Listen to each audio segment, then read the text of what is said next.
So this is Kathy Lee Gifford and Rabbi Jason Sobel, and it's an excerpt from a video Bible study. Connection in the Old Testament between Miriam in the Old Testament and water, Mary who's Miriam in the New Testament and water. Because think about it for a moment.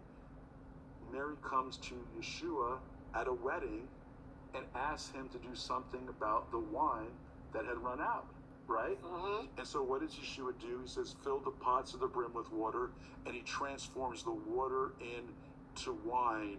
And what's amazing about that is, again, it's Mary being associated with the water, with her kindness of being concerned about the bride and the groom, because if they would have run out of wine at the wedding, there would have been tremendous shame, because hospitality is such a huge thing in Jewish culture and in Middle Eastern culture in general. So Mary's kindness is seen by her being concerned and connection to the water. But of course, there's something else there, because we've talked about Mary's humility and occupying the right amount of space. But I think what people don't understand is part of humility is also chutzpah. Chutzpah, which is the Hebrew for holy audacity or boldness.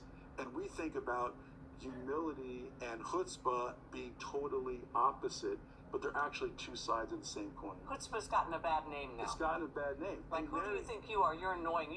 Where'd you come from? It's the exact opposite. Right, of that. Such nerve, right? Yes. And there's a negative side of chutzpah that can be that. But we see this kind of combination of humility and chutzpah again in John chapter 2, because when Mary comes to Jesus and says, you have to do something about this, he's like, woman, what does this have to do with me? But Mary's not going to take no for an answer, right? Even from Yeshua. Even from her son, right? She says, whatever he says, do it, right? And so part of chutzpah is not taking no for an answer. Love that. Part of that boldness, it's that, yes, I'm believing, yes, I'm not going to say, keep seeking, keep asking, keep knocking. But that's actually a form of humility, and actually an aspect of humility, because there's nothing more humble than being bold and fulfilling what God has asked you to do.